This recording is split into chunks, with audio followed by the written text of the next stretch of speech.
Selamat datang di Pura-Pura Audiobook. Sebelum Anda mendengarkan audiobook ini, kami menginformasikan bahwa channel ini adalah review atau mengulas sebagian isi buku menjadi audio dari berbagai penerbit buku di Indonesia. Untuk membaca keseluruhan buku, kami menyarankan membeli buku aslinya di toko kesayangan Anda, baik online maupun offline, dan lebih lagi langsung kepada penulisnya. Keberadaan channel ini dimaksudkan untuk membantu Anda mendapatkan pengetahuan dari buku-buku kesayangan Anda. Pura-Pura Audiobook membantu Anda membaca buku dengan audio.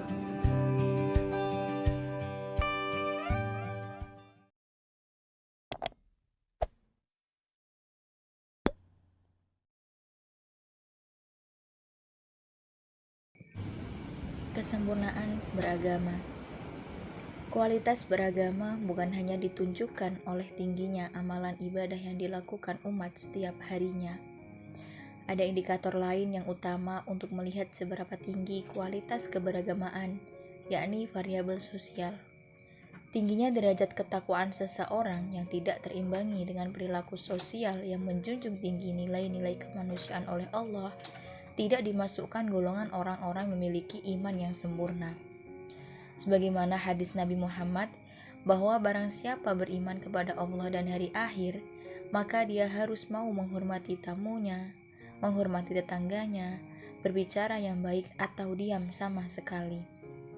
Dari hadis Nabi tersebut menunjukkan bahwa ketakwaan yang merupakan pintu awal seseorang dimasukkan dalam golongan orang beriman tidak menjadi faktor penentu terhadap kedekatan seseorang dengan Allah.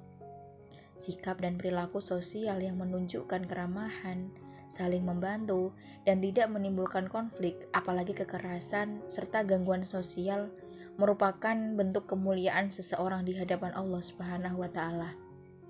Implementasi nilai-nilai sosial dalam Islam menjadi tolak ukur kesalehan seseorang, di samping kesalehan individu yang ditunjukkan dengan kualitas ibadah mahdoh yang dijalankan.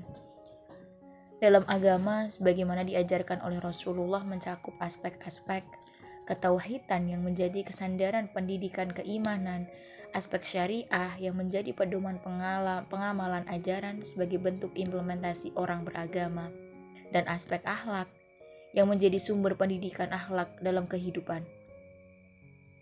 Beragama berarti menunjukkan perpaduan sikap dan perilaku dari ketiga sumber tersebut. Dengan demikian, Islam merupakan agama yang mencakup seluruh aspek kehidupan, pribadi maupun kolektif. Oleh karenanya, dalam beragama berarti tidak ada sikap yang menimbulkan konflik, apalagi kekerasan, karena hal itu tidak diajarkan, bahkan bertentangan dengan ajaran agama. Berdosa apabila seseorang melakukan kejahatan terhadap pihak lain tanpa ada alasan yang menyertai. Kalaupun ada alasan melakukan dolim kepada pihak lain, agama menyuruh untuk segera minta maaf. Begitu pula apabila dizolimi oleh orang, sebaiknya dimaafkan. Sistem beragama sebagaimana sudah terpola seperti ini akan menjadikan umatnya dalam menghadapi persoalan sosial kemasyarakatan mengikuti sikap-sikap berikut. Pertama, tawasud. Hidup dengan menekankan sikap adil dan proporsional, tidak memihak, dan tidak pula mudah menerima keberpihakan dari dan kepada siapapun. Kedua, menjunjung tinggi sikap toleran atau tasamuh. Menghormati dan menghargai terhadap perbedaan pendapat, perilaku, keyakinan maupun hasil karya dari manapun, karena menyadari bahwa perbedaan adalah sunnatullah yang mesti terjadi karena adanya perbedaan latar belakang manusia sebagaimana telah diciptakan oleh Allah.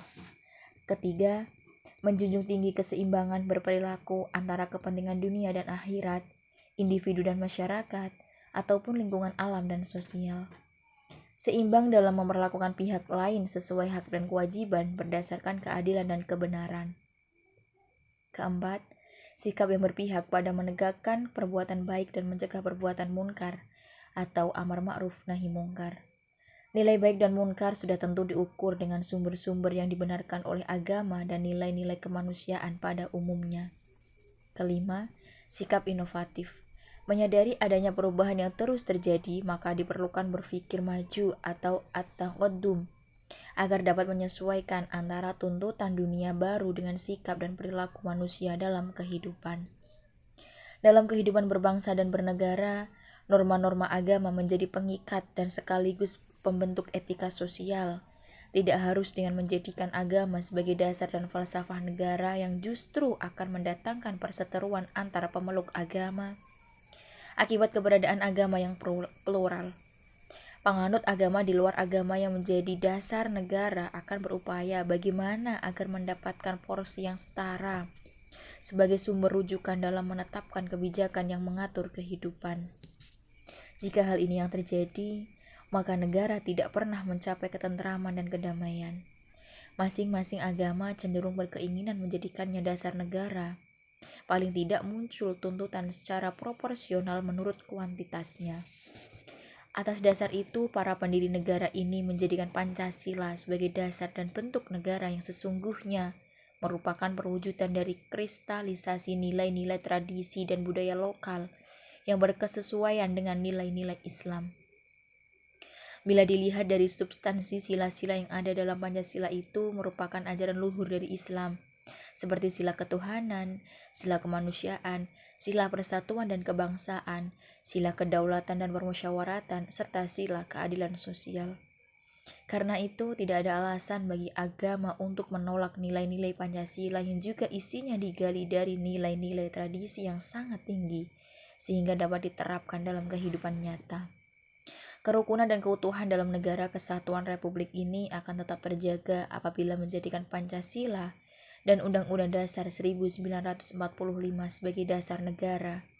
Beragama bertujuan untuk menciptakan kehidupan dengan menegakkan etika sosial yang berakhlakul karimah, bukan menjadikan agama sebagai sumber untuk menciptakan diskriminasi, radikalisme, dan kekerasan. Jika seperti itu, maka bisa menjadikan beragama semakin sempurna. Semoga.